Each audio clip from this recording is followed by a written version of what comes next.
दोस्तों, इस वीडियो में हम करेंगे constitutional provision and environmental protection in India. मतलब कि इंडिया के कॉन्स्टिट्यूशन में क्या ऐसे प्रोविजन किए गए हैं जो कि एनवायरमेंट को प्रोटेक्ट करते हैं। तो सबसे पहले हम करते हैं इसकी परिचय।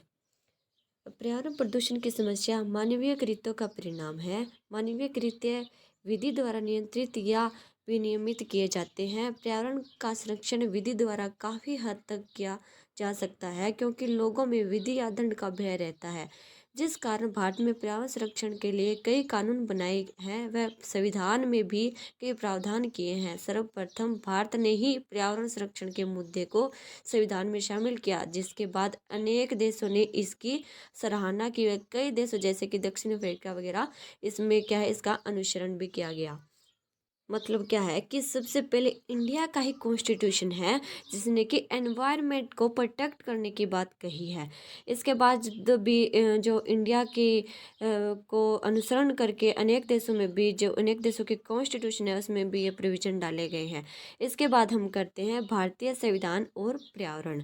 सबसे पहले क्या है भी इसकी उद्देशिका में हम पढ़ते हैं कि उद्देशिका में भी इसका जो एनवायरनमेंट प्रोटेक्शन का मुद्दा है वो आता है। जैसे कि भारतीय संविधान की उद्देशिका में यदि प्रत्यक्ष रूप से पर्यावरण के बारे में कुछ भी नहीं कहा गया है, परंतु संविधान की उद्देशिका में जिस समाजवादी राज्य की बात कही गई है वह तब भी संभव हो सकता है जब सभी का जीवन स्तर ऊंचा हो, और सभी का जीवन स्तर केवल स्वच्छ पर्यावरण अर्थात प्रदूषण रहित पर्यावरण में ही संभव है। अतः संविधान की उद्देशिका में जिस समाजवादी राज्य को लक्ष्य बनाया गया है उस लक्ष्य की यदि प्राप्ति करना है तो पर्यावरण का प्रदूषण रहित करना होगा। मतलब जो प्रेम्बल है कॉन्स्टिट्यूशन का, उसमें डायरेक्ट तरीके से तो नहीं कहा गया है कि एनवायरनमेंट को प्रोटेक्ट, लेकिन जो इसमें समाजवादी शब्द डाला गया है वह समाजवादी शब्द तभी सफल हो सकता है जब हम कि पर्यावरण को सुरक्षित करें, पर्यावरण का संरक्षण करें, एक अच्छा पर्यावरण है जो है वो नागरिकों को प्रदान करें। इसके बाद जो प्रोविजन आता है वो है फंडामेंटल राइट। भारतीय संविधान नागरिकों को कुछ मूल अधिकार प्रदान करता है। यद्यपि ये मूल अधिकार प्रत्यक्ष रूप से पर्यावरण के रूप में कुछ भी प्रावधान नहीं करते हैं, फिर भी अप्रत्यक्ष से कुछ मूलाधिकारों में अंतर्गत पर्यावरण को भी समाहित किया है। उदाहरणतः समता का अधिकार, वाक एवं व्यक्तिगत का अधिकार, प्राण एवं दैहिक स्वतंत्रता के संरक्षण का अधिकार। मतलब कि जो फंडामेंटल अपने राइट है उसमें इसमें भी डायरेक्ट तरीके से जो एनवायरनमेंट को प्रोटेक्ट करने की बात नहीं की गई है, लेकिन फिर भी हम देखते हैं जैसे कि आर्टिकल 21 है प्राण एवं दैहिक स्वतंत्रता का अधिकार। ये तभी संभव है जब मनुष्य को एक स्वच्छ, एक अच्छा वातावरण मिले जिसमें कि वो अपना जीवन यापन कर सके। तो ये सब राइट भी हमें, जो एनवायरनमेंट अगर साफ सुथरा होगा तभी हम इसका एंजॉय कर सकते हैं। ये कुछ केस है जो ऐड कर सकते हैं। जैसे कि फर्स्ट है AP pollution control board versus professor MB Naidu, जो 2000 का केस है। इस वाद में यह भी निर्धारित किया है कि स्वस्थ पर्यावरण एवं सतत विकास जीने के अधिकार में निश्चित मौलिक मानवाधिकार है। बाद में है एमसी मेहता वर्सेस कमलनाथ एवं अन्य। इस वाद में निर्धारित किया है कि परिस्थितिकी संतुलन को बिगाड़ना अनुच्छेद 21 के अर्थ में जीवन को परिसंकट में बनाना माना जाएगा। इसके बाद केस है के रामकृष्णन एवं अन्य वर्सेस स्टेट ऑफ केरल, ये 1999 का केस है।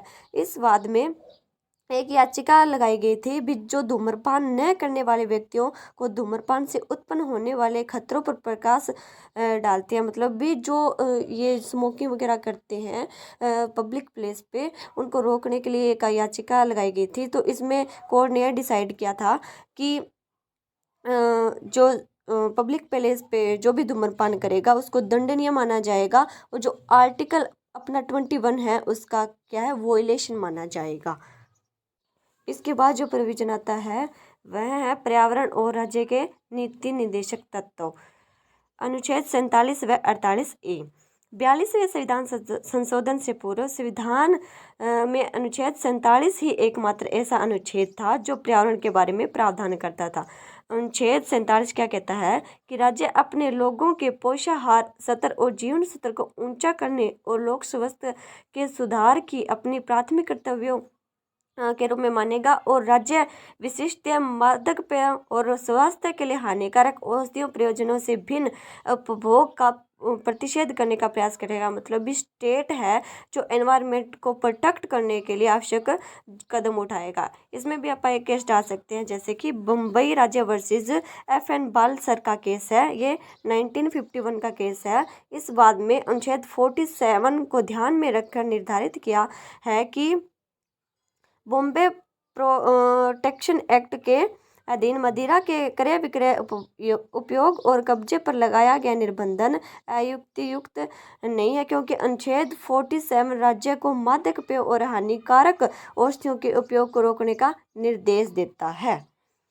इसके बाद 48A जो कि 1976 में 42वें संविधान संशोधन द्वारा जोड़ा गया था। इसमें कहा गया है कि राज्य देश के पर्यावरण के संरक्षण तथा उसमें संवर्धन और वन तथा वन्य जीवों की रक्षा करने का प्रयास करेगा। मतलब जो वन और वन्य जीव है यह भी एक एनवायरनमेंट का पार्ट है, तो स्टेट इसको भी प्रोटेक्ट करेगा।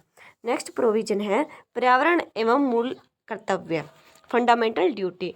अनुच्छेद 51AG यह कर्तव्य 1976 में के 42वें संविधान संशोधन द्वारा सवर्ण सिंह कमेटी की सिफारिश पर जोड़ा गया था, जो स्पष्ट रूप से पर्यावरण संरक्षण के बारे में प्रबंध करता है। यह कहता है कि भारत के प्रत्येक नागरिक का यह कर्तव्य होगा कि वह प्राकृतिक पर्यावरण की जिसके अंतर्गत वन, झील, नदी और वन्य जीव हैं रक्षा करे और उसका संवर्धन करे तथा प्राणी मात्र के प्रति दया भाव रखे। मतलब हर जो नागरिक है उसकी ड्यूटी बनती है कि वो जो अपना नेचर है, नेचुरल जो पर्यावरण के प्राकृतिक संसाधन जो हमें मिले हैं उसकी रक्षा करें। इसमें भी आप एक केस डाल सकते हैं जो कि MC Mehta versus union of India 1988 का है। इसमें भी सुप्रीम कोर्ट ने कुछ गाइडलाइंस जारी की थी, जैसे कि केंद्र शिक्षण संस्थानों में कम से कम सप्ताह में 1 घंटे पर्यावरण संरक्षण की शिक्षा देने का निर्देश देगा। ऐसा निर्देश 1 से 10वीं तक की कक्षाओं में दिया जाए। निर्देश पर्यावरण की रक्षा और पर्यावरण के विकास संबंधी होना चाहिए। केंद्र सरकार को पर्यावरण संबंधी पुस्तकों को निःशुल्क शिक्षण संस्थानों में वितरित करनी। इसके बाद हमारा जो प्रोविजन आता है पर्यावरण और संघीय शासन प्रणाली, मतलब फेडरल सिस्टम में भी कहीं ना कहीं हम पर्यावरण को प्रोटेक्ट करते हैं। जैसे कि संविधान की 7वीं अनुसूची में केंद्र व राज्य के मध्य विधान निर्माण की विषय वस्तुओं का बंटवारा किया गया है।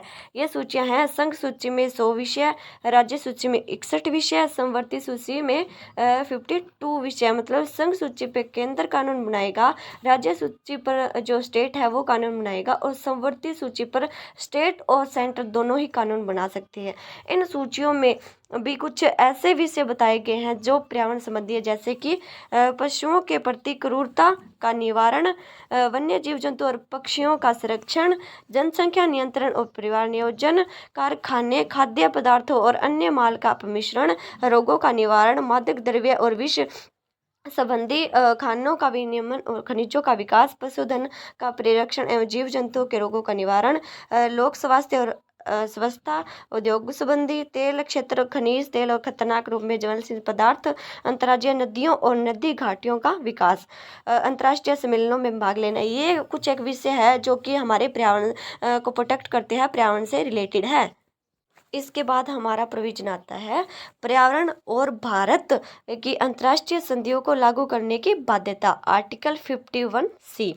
भारतीय संविधान का अनुच्छेद 51C राज्य संगठित लोगों को एक दूसरे से व्यवहारों में अंतर्राष्ट्रीय विधि और संधि बाध्यताओं के प्रति आदर बढ़ाने का प्रयास करेगा।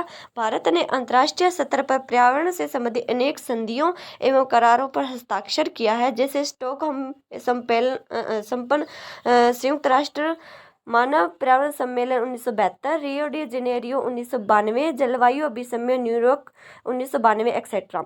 इस तरह संविधान का अनुच्छेद 51C भारत की अंतर्राष्ट्रीय बाध्यता को स्पष्ट करता है तथा अनुच्छेद 253 अंतर्राष्ट्रीय करारों को प्रभावी करने के लिए संसद को विधि बनाने के लिए सशक्त करता है। मतलब कि इस प्रोविजन में हम देख सकते हैं कि जो अंतर्राष्ट्रीय स्तर पर पर्यावरण को संरक्षण की बात कही जाती है तो भारत भी उसमें सहयोग करता है, भारत भी उस संधि और करारों को मान्यता प्रदान करता है। दोस्तों इस तरह ये हमारा टॉपिक समाप्त होता है। मिलते हैं नेक्स्ट वीडियो में नए टॉपिक के साथ। तब तक के लिए हंसते रहो, मुस्कुराते रहो।